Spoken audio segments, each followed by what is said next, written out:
Hello, my name is Julie, and today I'm going to be talking about the 11 books that I read in January. This video might be a little bit late. I was on vacation, and if you can't tell by my voice, I am sick. The medicine is doing miracles for me right now, so I decided to film while I am feeling okay because I know in a couple hours from now I'm going to come down from this and feel like garbage. January was a weird month for me. I feel like I did not get to do all of my normal organizational things for the beginning of the year. I did not have my reading spreadsheet for a good amount of the month, so I didn't even get to do a lot of my annual planning until later in the month, and I was just feeling so overwhelmed and unorganized, and that's only in the reading part of my life and no other part of it. But I ended up reading a bunch of really solid recommendations this month. I don't think I actually came away with a 5-star, but there are so many high 4 stars for me to recommend to you today, so you're gonna come away with something good to read. So let's do my stats real quick. I read 11 books in the month for a total of 4,298 pages. I had an average rating of 4.05, which is fantastic. Probably the best average star rating I've had in a long time, but I had 0 5-stars. I just had a whole ton of 4.5s. My average page count was 390, which is higher than usual, and you'll see why that happened in a minute, with an average of 138 pages a day. I read 2 books from my owned shelf and added 1 to my shelf. I did not buy it, it was sent to me by the publisher. I am doing well. And I unhauled no books from my TBR, so my annual TBR starting at that first month is a -1. Love it. Star ratings, everything was a 3 or a 4 this month, but resoundingly a 4, which feels so good after last year I had overwhelmingly 3s. Now let's go into my pie charts, which, if you notice, there's actually one that's different from how I've done it the last couple years. In terms of genres, the #1 genre I read was mystery thriller horror by quite a bit. I read almost overwhelmingly standalones. We had 2 first books in series and 1 conclusion, which it was a big one, so it should count for more than that. My audiobook slice is actually much bigger than usual. Again, you'll find out why in a second. And then author familiarity is our new graph instead of the demographic of the book. I read almost entirely adult books by now, so it was no longer helpful for me to be tracking that I was reading 1 YA book a month. So I decided to look into how often I was reading authors that were new to me, and this month it was mostly authors that were new to me, with only 2 of my 11 books being returning authors. So for our first book of the year, I wanted to start my year out with a book that I felt like was definitely going to be a 5-star. At this point, I have not decided to give it a 5-star, but it possibly is the closest I came all month. And that is Chlorine by Jade Song. This has been highly recommended to me by so many people, and that it is exactly my brand of book, and they were entirely right. Every once in a while you stumble upon a book, and in the first couple of sentences you're like, this is a book for me, and this is one of those books. This was recommended to me mostly because of my love of Bunny. This is about Ren, who says to us that she has turned into a mermaid, and she is reflecting on her life as a human girl. And she is a swimmer. She's American-born Chinese, and she has had no love in her life like her love for swimming, and she feels more like herself when she's in the water, and she wants nothing more than to become a mermaid. And we follow her as she is talking about the struggles and the emotions of teenage girlhood and how young girls' bodies are treated, and now she can reflect on them because she has changed. And so this is a literary horror. So much of this book is general fiction, and there is a small part of it that is horror. The book very much foreshadows what this thing is going to be. It's just a waiting game of waiting for it to finally happen. I absolutely love the writing of this book. I was constantly underlining. The first line of this book is, "You are not here of your own free will. You are here because I desired you first." Other things from the first chapter, "I dreamt myths larger than my girl body could hold." The way that this depicted being a teenage girl as being such a visceral experience really struck home to me. Your changing body and the way that other people view your body and the way that you want agency more than anything is something that really, really hit home. However, there is a very specific type of horror that I cannot take, and it grosses me out so much that I have like a hypochondriac reaction to it. I'm not really a hypochondriac in any other way except when this specific type of thing happens, and I thought that I would be prepared for it, but like I did have to skip a couple pages. And also, like, for days afterwards, I was feeling viscerally uncomfortable in my body because I kept thinking it was happening to me. As much as I adore this book and definitely want to read whatever Jade Song is going to put out next, it's hard for me to be like, oh, this is a favorite book, when it did kind of trigger me. The subject matter of this book did not trigger me. It's physically like the descriptions. I can't give this book a 5-star in my right mind because of the way that I was feeling, but I think Jade Song does such a fantastic job giving a story of transformation and freedom in a way that like is off-putting to other people, and like how you finding yourself doesn't mean that like everyone has to accept you, and that like it's often better for you to just go off onto your own. Really, really enjoyed this one. I would recommend this for fans of Bunny. I know Bunny is gross, and people would be like, oh, why would you think that this is worse gross than that? It's because they're different types of gross. This is getting a 4.5 from me. I cannot knock how much I loved so much of this book. I just can't give it the full 5 because of how I felt. I am so glad that people pushed me to read this. I am just glad I don't have to read it anymore. Then for my book club, 3 of Clubs, for this quarter we are reading African diaspora myth retelling inspired books. A little bit of a mouthful, but all 3 books that we're going to be reading in January, February, and March are going to be books that are directly inspired by myths from the African continent. The first book that we're reading is Akata Wish by Nnedi Okorafor. This is the first in a young adult trilogy that follows our main character, Sunny. She lived in America for most of her life, and her family has moved back to Nigeria, and she also has albinism and is bullied a lot for it. Then she finds a pair of friends who tell her that she is actually a magic user, and they are inducting her into this magic secret society. I listened to the audiobook of Akata Witch, and I will say I would not recommend it because the sound on it was really compressed, and so I had to really turn the volume up and it would come out kind of staticky. This does in some ways feel like a throwback to my middle grade reading, but some of like the more serious stuff that's going on and like almost the violence that happens in this book definitely feels older than that. So I think marketing this in YA is probably the correct decision. Here's my comment on this book. It is so short. So much of this book was setup of like world building things of like, this is how this world works. Great. And then it's like at the end of the book, oh shoot, we've got to have like an ending to this book. Let's rush and get an ending out. It feels to me like there were things in terms of plot that were being left for future books that maybe should have been more addressed in this one. It didn't feel like there was a lot of plot going on because she was doing the world building stuff. I would have loved for this book to have been twice as long to give us more of a balance between let's develop our characters, let's develop the world, let's develop the plot. There was enough foreshadowing that you knew what the ending was going to be, but it happened so abruptly that it felt like it was out of nowhere. However, I think the magic in this world is super fascinating. Okorafor coined a term for what this magic is inspired setting is, and it's African Jujuism, which is inspired by the idea of juju. Characters have a spirit face that can like project out of them.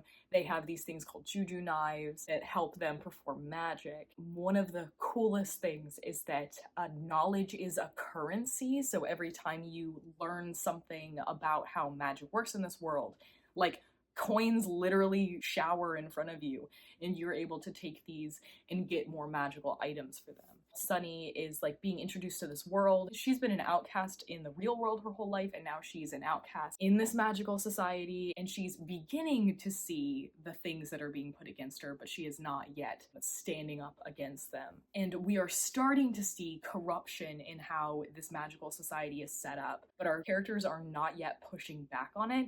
So I would be interested to find out what happens in the next books, but I definitely felt like this was so short that I'm not as invested in this as I wanted to be, so I'm unsure that I'm going to be continuing it. This was a 3.5 star for me. I think this, like, solid YA. Like, I think if I had read this when I was younger, I would have liked it more, but, like, I was left wanting. Then I read The Hitchhiker's Guide to the Galaxy by Douglas Adams. Somehow I had not read this yet. This is a satirical science fiction that is about Arthur Dent, who is a very stubborn British guy who is plucked off of Earth right before it is destroyed so that a highway can go through it. And he is just going on a bunch of zany adventures and being like, what's happening? Like, the whole time. I didn't read this sooner, mostly because my family owned copies of it, and I was like, why would I go out and buy my own copy? But then I found out the audiobook is like one of the most loved audiobooks ever. It's narrated by Stephen Fry, so I did really enjoy the narration of this, and I'm glad I did consume it that way because I do like British humor more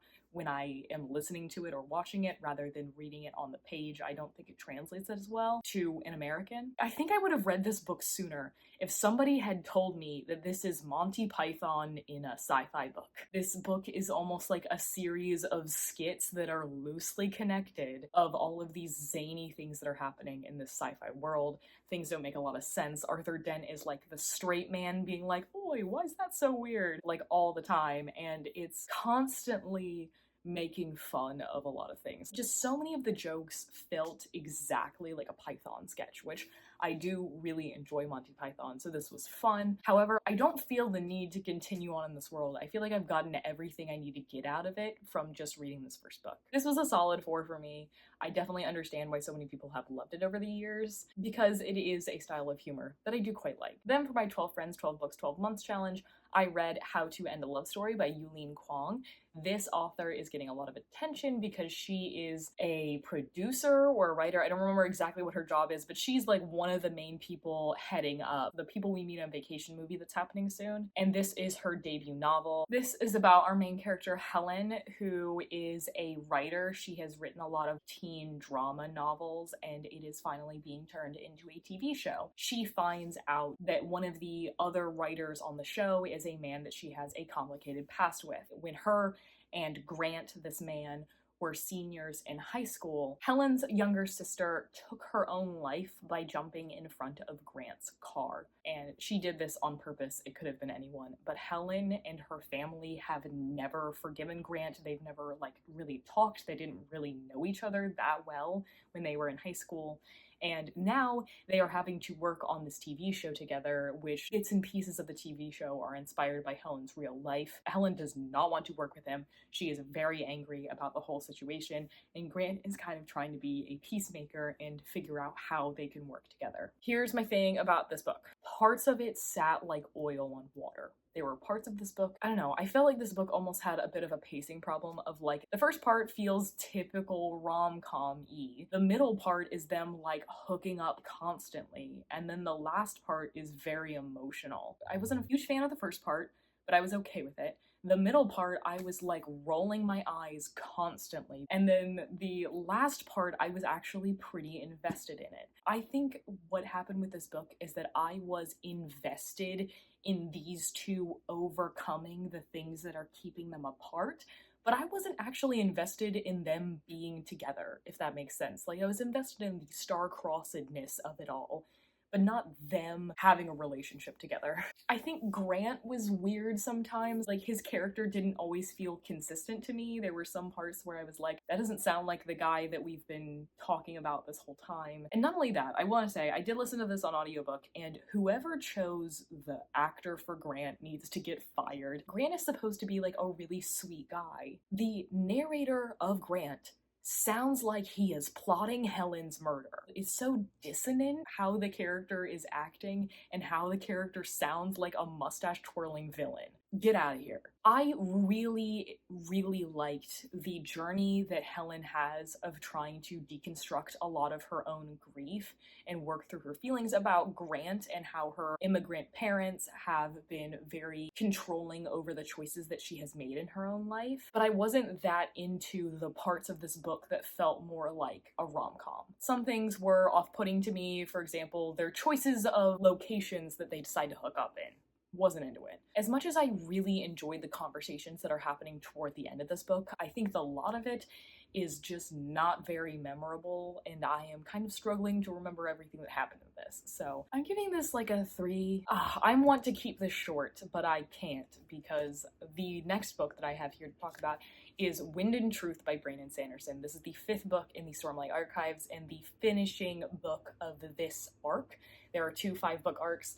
This book is over 1,300 pages, and I believe it's the longest book I've ever read. The Stormlight Archives is an epic high fantasy that is very hard to explain, but there's this order of magic users that is coming back to try to fight off an ancient evil. I have been so invested in these characters for several years now. I think I read the first book in 2019 or 2020. Some of these characters are some of my favorites, and it was really difficult for me to get through this book. I didn't want the journey with these characters to end. I kind of didn't know how the tone of this book was going to be, because he's had such a mix of tones in his previous series and books that I went into this not knowing what to expect. And this book was strange. I have had a little bit of a consensus with the people I know in real life that this feels very different. Obviously, it's a continuation of the same story, but a lot of like the plotting and pacing, some of it feels very different from other Stormlight books. We are flipping between so many characters, but we're taking place over such a small amount of time. And there's so much like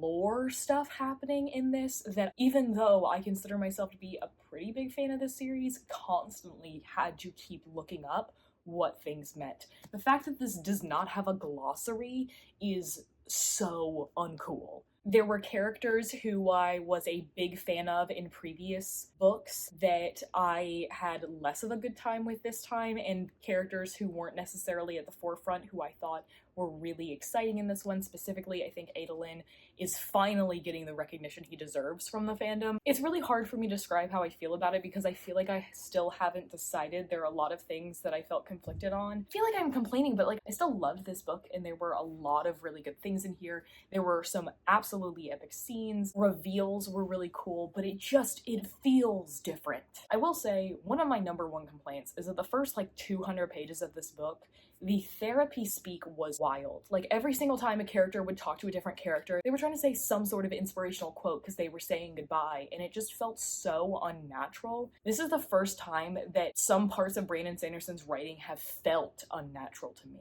Like, he's usually such an easy read, and sometimes I felt like things felt clunky. However, the political maneuvering and the plotting out of like this giant battle across a continent was so fascinating. I loved seeing all these pieces go into place and seeing like aces up the sleeves of the bad guys and how our good guys are trying to get around it. I liked a lot of the themes of this book, particularly about how the law is not always morally correct. And I thought that this had continued a lot of how the series has talked about like what is actually good. I did not reread the series, but I studied for this book. And I still felt like I was not all the way there. There was so much stuff that I constantly had to keep looking up what was going on. If you know Sanderlanche, when you get a lore piece of information toward the end of the book, this entire book is a lore dump. I just could ramble on and on about different things about this book and how I thought some things were executed very well and some things I thought were the weakest so far in this series. That it's such a conflicting thing, but I will say I ended up proper crying reading this book. I can't remember the last time I cried reading a book, and it was possibly the last time I read a Stormlight Archives book. I was fully crying at the end of this. I felt absolutely devastated by what he did, and I don't know if all of those feelings of betrayal from the author are 100% like good. If they are good betrayal, payoff betrayal, or if they felt cheap. I kind of can't decide.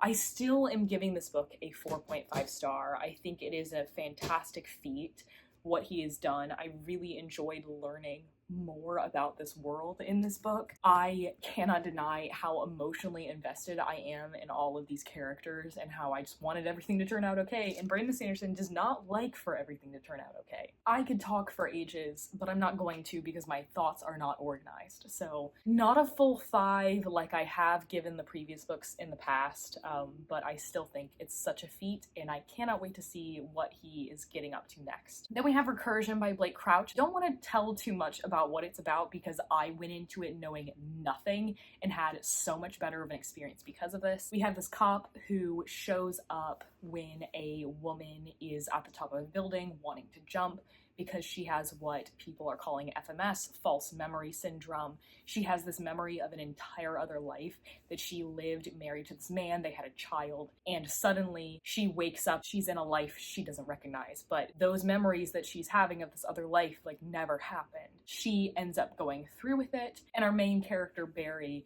is very shaken by this and decides off the clock to try to investigate what's happening. 10 years earlier, we're getting perspective from a woman named Helena who's been working in Alzheimer's research and trying to map memories, and a billionaire approaches her and asks her to push her research even further with his help. And I'll just stop there because this book gets wild. It goes so far into the implications of the sci-fi thriller of it all, to the point, like, it goes so hard into thriller that it almost turns into horror at some points. I also listened to the audiobook of Recursion, and I would say I would probably not recommend the audiobook because it is very obvious that the male perspective and the female perspective were not recorded in the same way. The male narrator is so clear and crisp, and the recording of the female narrator is way harder to hear. I probably wouldn't recommend you doing the audiobook. I was so enthralled by finding out what really is happening with this whole sci-fi situation, and I did not want to put this audiobook down. I wasn't 100% invested in our characters, but I was very invested in them fixing everything. They are trying everything in their powers to put things to rights, and that was such a fun, almost survival type thriller horror to put everything back together. This feels like an easy recommendation I can give to people because it was just such a ride. And I think that the ride that we take ends up tying into some good themes at the end of the story. Like a lot of other thrillers, I don't want to talk about it much more, so I ended up giving this a 4.5. I think it was such a fun ride. Then I picked up the most popular horror of last year, and that was We Used to Live Here by Marcus Kluwer. This is about our main character, Eve, who she and her partner have just moved into this new house that is older, and they are just moving in when this family shows up at their door, and the dad says that he used to live there. Can we give a tour of the house to the kids? Eve's partner is nowhere to be found, and she's like, yeah, sure, you can tour for a little bit. And then the family starts to overstay their welcome and weird things start happening. This is, again, another easily recommendable book. I feel like this is doing so well because it is going to get so many people into the horror genre. This is a 5-star prediction for me. It did not quite hit that mark, but there was so much fun to be had. This is the type of horror that I am usually a pretty big fan of a disoriented main character not really understanding what's going on around her. There were definitely some really chilling scenes, and I think that trying to figure out how to get out of this situation was a fun one. I definitely found myself not being as focused on this book as I would have liked being, but like when I did find myself paying attention, I was having a ton of fun, and there are a couple of little codes in here you can break, and it's just good time. This is gonna work for a lot of people, which is so hard to find in the horror genre, a book that is so crowd-pleasing. I will say, I think the ending for me solidified this being a flat 4-star. I either wanted more of a conclusion about what was going on, or more of a conclusion with the characters, and both things are kind of left up in the air, and I personally needed that much more of an answer than this decided to give me. I am glad to see this getting a lot of hype because I definitely think it deserves to be such a popular horror. Then I read Of Women in Salt by Gabriela Garcia. This is a very short general fiction that follows a bunch of women, most of them within the same family, in Miami, in Mexico, in Cuba, as they are all women who give their loves to things that don't give it back. We see from a bunch of different perspectives, kind of almost short story style, but connected because most of them are related. But the main person that we are surrounding is Jeanette. Her mother was an immigrant from Cuba who has not stayed connected to her family for several reasons, And Jeanette has really struggled over her life. We know that she has a problem with drugs and addiction, and her mother wants to save her, but there are things that mother and daughter aren't really communicating about. And the inciting incident of this book is that Jeanette's neighbor ends up being taken away by ICE, and she takes in her daughter for a day or two. I think that this book is super poignant. I really loved the writing style of this book. I think it was so well crafted in the writing, and how it decided to throw its punches, how they are so solitary and they give their love often to men who do not love them back, how that cycle is sort of repeating itself over the course of generations. There are themes about what it means to be a woman, about immigration, a lot of realities about ICE and how they are wrongfully detaining people, and I just thought a lot of the things that it had to say were great. This book, to me, was too short. This book almost didn't feel like it had enough of a through line. It has a through line in terms of the themes that are going on, but I wanted more of like a plot. There were some things that happen in this book that happen off screen that I would have preferred to have seen on page and give more life to these characters that already have life in them. Like, I wanted this book to go on for longer and expand on its ideas and have maybe a little bit more of a beginning, middle, end, especially because it's not being pitched in a short story way, and I think maybe it should be advertised more that way if that is the case. Because the synopsis of this book is about Jeanette taking in the girl, but that resolves immediately. I think this is a 4-star. I think really solid writing. I'd love to see what this author does in the future. I thought it was very emotional, and the different types of trauma that we're talking about that these women are experiencing. I just really needed more of a through line for this to be like a full favorite. Then I read The Haunting of Velkwood by Gwendolyn Keist. This was one of Books and Lala's best books of the year, so I decided to pick it up when I saw it at the library.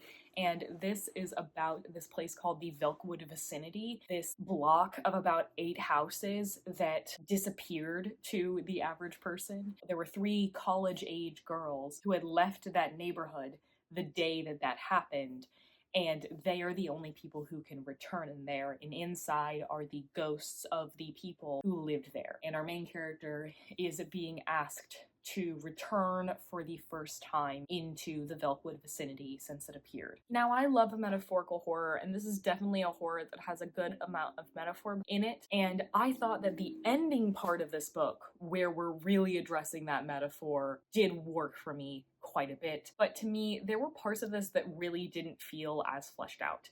For one, I kind of didn't get along with the writing that well. I could kind of see the strings that were pulling all of the characters, and I wasn't really that invested. I don't think our main character is very well developed, and I just kind of wanted more of an understanding of like what's happening in this vicinity. It didn't feel mysterious. It felt more like it wasn't being developed enough for me. But when we come to the ending and there's closure for these main characters, I did like that part. I just wasn't invested kind of to begin with, that it didn't really have that great payoff to me. I just felt like there was more to be done here, and what we were doing felt very one note.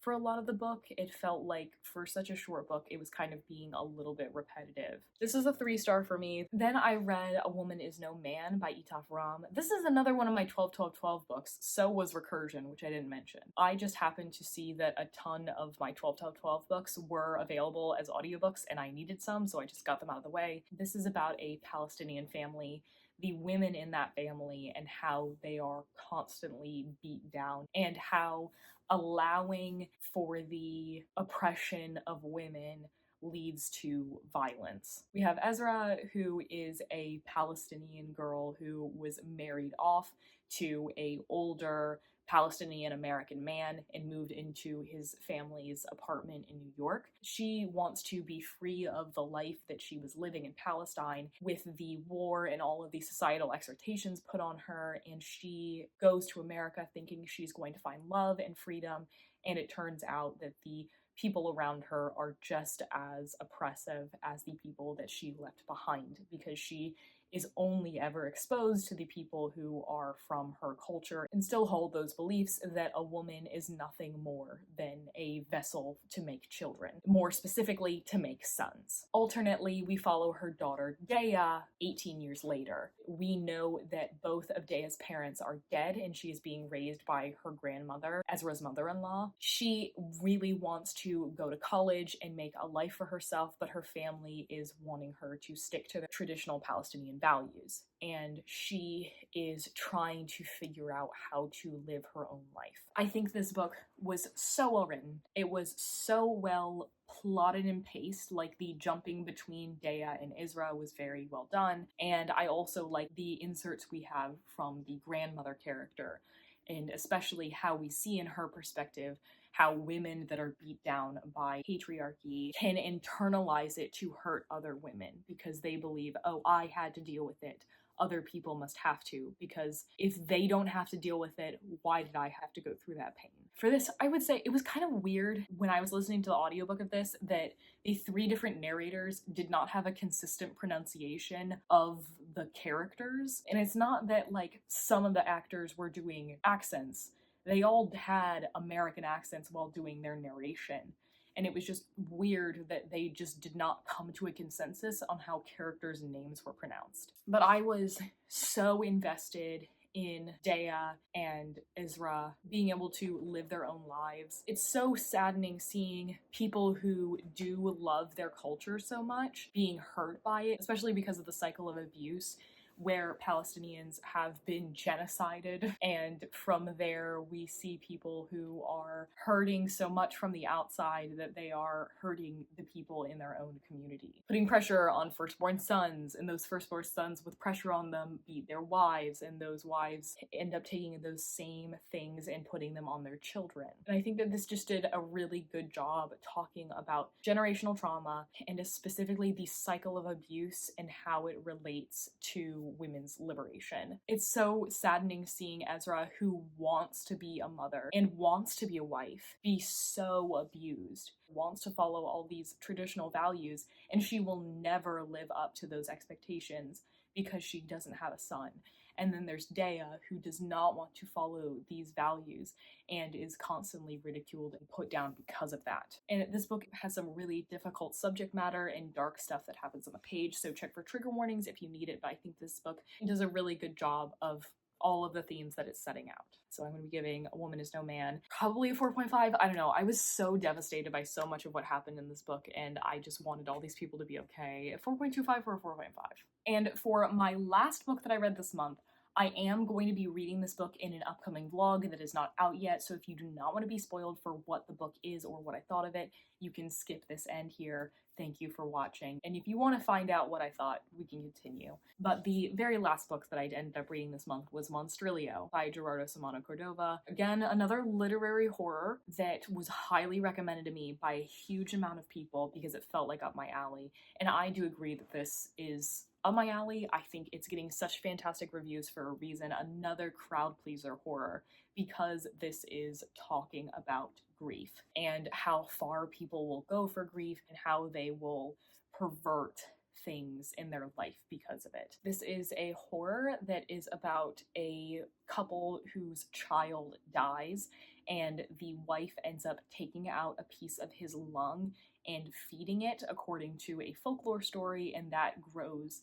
this creature called Monstrilio, and they start raising him as their son again. This book is told in 4 different parts, each from a different perspective as Monstrilio grows up and becomes his own person. We see as his parents want something specific for him, but he cannot help who he is. Trying to suppress the nature of himself is hurting him, even though he is a monster who is hurting others. He wants to eat as much meat as he can, and something being alive will not stop him. I particularly enjoyed the first section of this book where it is from the mother's perspective, and then the ending portion of the book. In the middle, there were some things that I felt less emotionally invested in. But I think that this is exactly what it says on the tin. It does exactly what it sets out to do. In that way, it did not exceed my expectations. There were some writing parts of it, like particularly the very first chapter was so gorgeously written that I would absolutely want to pick up more from this author. In terms of the plot of the book, it felt like along the lines of things that I have read and enjoyed before in a different packaging that I still liked, but didn't necessarily feel new to me. I ended up quite enjoying this one. It wasn't a brand new favorite like I expected it to be, but I'm still very, very glad I read it and that it's so popular. So I am giving this probably a 4.25 or a 4.5. And after ages and ages, those are all the books that I read in January. I'd love to know what you ended up reading and what you ended up loving. If you've read any of these books, I'd love to know your thoughts. If you'd like to follow me anywhere, you could find me at that link in the description. And if you'd love to subscribe to my channel, I really appreciate it. And as always, I'll see you in the next one.